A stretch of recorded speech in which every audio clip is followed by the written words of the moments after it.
बिस्मिल्लाहिर्रहमानिर्रहीम। अस्सलाम वालेकुम नाज़रीन, उम्मीद है आप सब खैरियत से होंगे। सारे बोल्ट खोलिए जनाब, बस ये दो जो है ना ये रह गए और ये खुल नहीं सकते, ये काटने वाले हैं क्योंकि इनके ना पिछला जो एरिया ना उसमें रस्ट बहुत ज़्यादा लगा हुआ है। तो मैं इनको अब घिसा के ना ग्राइंडर से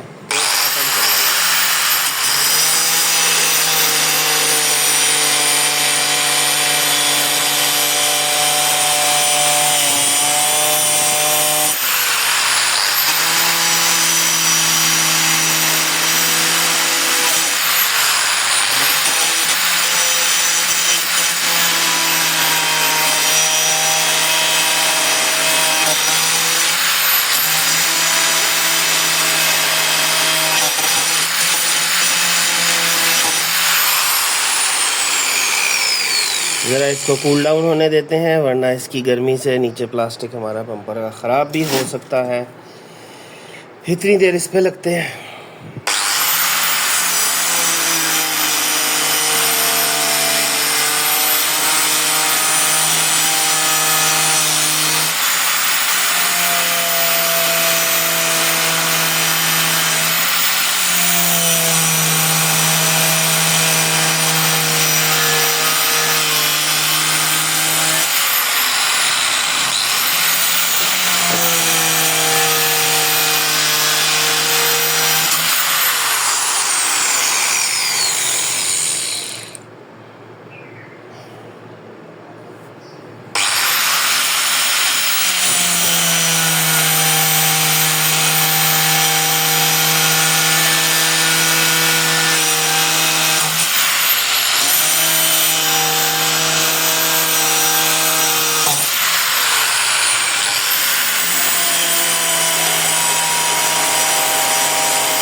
ये वाला तो हो गया, अब इसकी बारी है।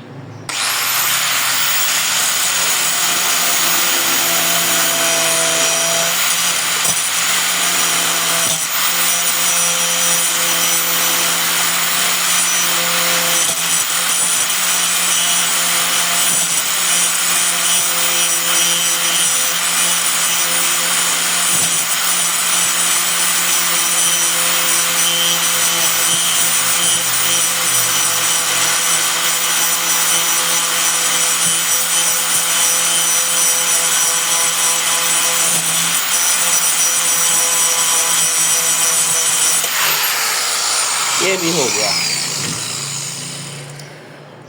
साथ ये देखें बम्पर भी गर्म हो गया। चलो खैर हमारा काम हो गया। अब हम इसको पत्ती उतारी और ये उतर गया। और ये हमारा जो बम्पर है ये इससे अलहदा हो गया है। ये देखें जी, ये एक पीस निकला है और इसके ऊपर अच्छी खासी ओए होए यहाँ तो रस्ट ही पड़ा। अच्छा, यानी कि यहाँ तो पैच लगाने पड़ेंगे जी इस चीज़ को।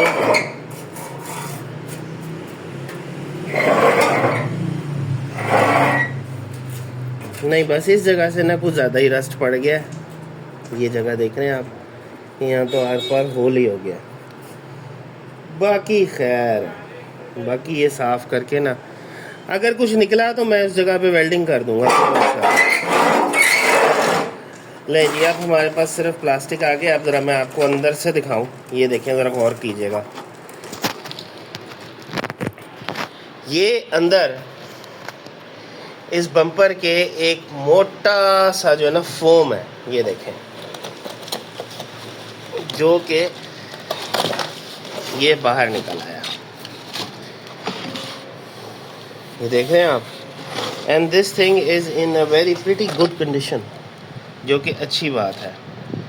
ठीक है, अब वो रहा बम्पर जो बेसिकली हमने रिपेयर करना है इसको। ये भी ठीक है, ये तो फर्स्ट क्लास है भाई, इसी नहीं तो। हाँ, ये देख रहे हैं, ये आपको टूटा हुआ नज़र आ रहा है। यहाँ लगी थी करोला सिटी, और इस जगह पे लगी थी करोला, बाकी बम्पर ठीक है।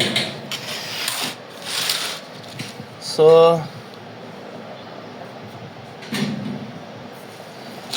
ये देखें। अच्छा जी, अब हम बम्पर की हालत देखते हैं कैसी है। चलो अब जी हमारा रिपेयरिंग का काम शुरू होगा। अभी तो हमने सिर्फ डिसेंबली की है, मतलब कि सारी चीज़ों को डिसेंबल किया है। तो चले देखते हैं, ठीक है। अब मैं इसको ज़रा साफ़ कर लूँ, फिर मैं आपसे जो है ना वीडियो कंटिन्यू करता हूँ। अच्छा नाज़रीन, मैंने ना इसको अच्छी तरह वॉश किया है प्रेशर वॉशर से, और ये देखें अच्छा खासा साफ़ हो गया। अब इसको ड्राई होने का टाइम देते हैं थोड़ा, बहुत कचरा निकला है। ये देखें, आपको नज़र आ रहा होगा कितनी मिट्टी है इधर, ये सारी इस बम्पर में से ही निकली है। खाली पानी से धोया, मैंने कोई सॉल्वेंट या कोई डिटर्जेंट नहीं लगाया, सिर्फ धोया है इसको, ताकि जब मैं इस पर काम करूं तो काम करना आसान हो और पता भी चल रहा है कि क्या क्या चीज़ें डैमेज हैं। ये देखें, ये रस्ट जो है ये अब वाज़े हो रहा है कि किधर किधर कितना कितना है। तो जी अच्छा खासा है, थोड़ा नहीं है ये। इस पे पूरी जो है ना इसकी रिपेयरिंग करनी पड़ेगी, पैचेस लगेंगे इसके ऊपर, क्योंकि मज़ीद अब इसमें होल्स ही होने हैं रस्ट के। देखिए, मैं यहाँ से दबाता हूँ ना नीचे से, तो ऊपर से पानी निकल रहा है, इसका मतलब कि यहाँ होल्स हैं सारे। तो बुरे हाल हैं जनाब इसके। तो ये चीज़ ठीक होनी चाहिए। आखिर यही तो वो चीज़ है जिसने हमारी गाड़ी को पीछे से आने वाली फोर्सेस से बचाया एक्सीडेंट से। बाकी इस बम्पर की कंडीशन ये है कि यहाँ से थोड़ा सा रिपेयर हुआ है और एक पैच इधर लगा हुआ है रिपेयरिंग का, बाकी ये पीस नया लगा हुआ है लोहे का, हालांकि यहाँ प्लास्टिक होता है। ये वाला एरिया मैंने खोला ही नहीं, ये मैं बाद में खोलूँगा। अब जब ये सूख जाएगा तो फिर मैं इसको भी खोलता हूँ। और ये जो एक पतरी लगी हुई है, ये एक अंदर ना पतरी लगी हुई है, ये जिसके ऊपर ये बोल्ट्स जो हैं ये वेल्ड हुए हैं। ये पतरी है, देख रहे हैं आप, ये टूटी हुई है रस्ट की वजह से। इस पतरी को भी जो है ना, अच्छा इस पतरी से ये जो ऊपर वाला क्रोम है ना ये भी लगा हुआ है, तो ये ऊपर वाले क्रोम को रिलीज़ करके तो फिर ये पतरी हमारे हाथ आएगी। ये पतरी भी नई बनानी पड़ेगी, ये ऐसी कोई जहाँ जहाँ से ये 3 जगह से टूटी हुई है जी। एक ये यहाँ से भी टूटी हुई है, देख रहे हैं, 3 पीसेस है, मतलब एक पीस, दूसरा पीस और तीसरा पीस, 3 पीसेस में हो गई है ये रस्ट की वजह से। तो ये सारी जोड़नी पड़ेगी या नई बनानी पड़ेगी या कुछ करना पड़ेगा। ये निकलेगी तो पता लगेगा इसकी शेप के साथ हम क्या कर सकते हैं, ठीक है। बाकी ये जो पॉलीयूरेथीन फोम इसके अंदर से निकला है, इसको भी मैंने वॉश कर दिया। इसकी सूरत हाल तो बहुत बेहतर है, इसमें ऐसा जिस तरह के कोई फॉल्ट्स नहीं है। ये जो है जर्क्स पीछे से आने वाले उनको काफ़ी बर्दाश्त कर चुका, इसी की सेफ्टी की वजह से ये चीज़ें बची हुई है ना। बाकी ये टूटता इसलिए नहीं क्योंकि ये देखें ये सॉफ्ट प्लास्टिक है, ये हार्ड प्लास्टिक नहीं है, देख रहे हैं, नरम है ये भी देखना पड़ेगा ये किस मटेरियल का बना हुआ है। चलें, एक दफ़ा ड्राई होता है ना, ये सारी स्टडी करते हैं और उस हिसाब से फिर इसकी जो है ना रिपेयरिंग करेंगे पूरी, ठीक है। तो चलें, अब ड्राई होने का टाइम देते हैं, फिर ड्राई होने के बाद इसकी असेसमेंट करते हैं, डैमेज असेसमेंट। उस वक्त तक के लिए हम वीडियो को पॉज करते हैं। अच्छा जी नाज़रीन, ये है बम्पर की कंप्लीट असेंबली। ठीक है, ये सारे पार्ट्स हैं, अभी बहुत सारे पार्ट्स हैं जो मैंने खोले नहीं है। आप ज़रा ये साइड पैनल्स को ही चेक कर लें। अभी इसके अंदर पत्रियाँ और क्रोम लगा हुआ है, लेकिन मैंने अभी नहीं खोला, बाकी सारा मैंने डिसमेंटल कर दिया है। ठीक है, अभी जो डिसमेंटल मैंने किया है ना, मैं आपको बताऊं तो ये जो है ना टॉप वाला सबसे बाकायदा ये एक प्रोजेक्ट है पूरे का पूरा। ये भी एक प्रोजेक्ट है, लेकिन ये छोटा है। ये है सबसे बड़े वाला प्रोजेक्ट, ये जो लोहा है, ये जो गार्डर है, क्योंकि ये है मेटलर्जी का काम, सारी वेल्डिंग और कटिंग, पता नहीं क्या क्या क्या क्या। अच्छा, ये वाले पीस जो हैं ये तो प्लास्टिक में ही आ जाएंगे। ठीक है, तो हमारे पास एक किस्म के ना 3 टाइप्स के प्रोजेक्ट हैं। ये तो खैर छोटा सा प्रोजेक्ट है, इसकी तो इतनी कोई वर्थ नहीं है। ये एक बड़ा प्रोजेक्ट है, इसको यहाँ से पूरा रिकन्स्ट्रक्ट करना है, और इसका दूसरा एंड भी जो ना वो सिक्योर करना है। वो जुड़ा तो हुआ है, वन पीस में तो है, लेकिन डैमेज है। इंटैक्ट है ज़रूर, लेकिन ये देखें ये डैमेज है, इसको भी सिक्योर करना है। ठीक है, और ये वाले तो ज़्यादा डैमेज है। इनका पीस मेरे पास है, उसका पीस भी मेरे पास है, उसका साथ ही लगा हुआ है। ये देखें साथ ही लगा हुआ है, लेकिन इसका है ही नहीं, इसका अंदर पड़ा हुआ है मेरे पास। अच्छा खैर, और ये जो लोहा है ये पूरा ग्राइंड होगा पहले, फिर वायर ब्रश से इसको साफ़ करेंगे, फिर ये जाके जिसे कहते हैं ना इसकी कोई शक्ल निकलेगी, फिर इसकी रिपेयरिंग होगी, फिर इसको पेंट करेंगे। रेड ऑक्साइड पेंट करूँगा, क्योंकि उससे जो है ना रस्ट रुक जाता है।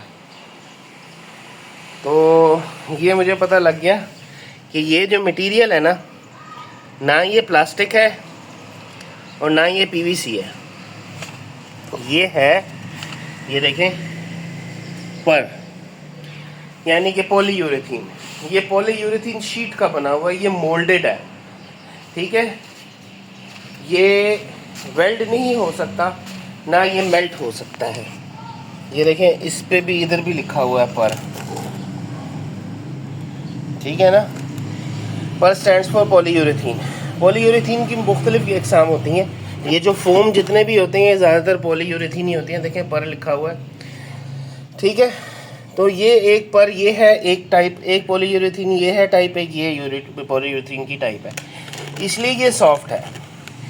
आपने कभी नोटिस किया होगा कि फोम को आप आग लगाएं तो वो मेल्ट नहीं होता, वो जल जाता है। इसी तरह ये भी जो मटेरियल है ना, इसको अगर आप गर्म करें, मतलब कि सोल्डरिंग आयरन से, या इसको वेल्ड करने के लिए प्लास्टिक उसको मेल्ट करने की कोशिश करें, तो ये मेल्ट नहीं होगा, ये बर्न होकर ना पाउडर बन जाएगा। इस वजह से ये जोड़ना इसको मुश्किल है। ठीक है ना, तो इसको जोड़ने के लिए यूज़ किए जाते हैं एडहीसिव्स। सबसे अच्छा जो एडहीसिव होता है इसको यूज़ करने के लिए वो एपॉक्सी रेजिन्स होते हैं, और ये एल्फी वगैरह। ठीक है ना, ये एल्फी और एपॉक्सी रेजिन से सबसे अच्छे जुड़ते हैं। वैसे इसका एक स्पेशल 3M का एडहीसिव आता है, लेकिन वो पाकिस्तान में अवेलेबल नहीं है, इसलिए वो तो मैं ले नहीं सकता।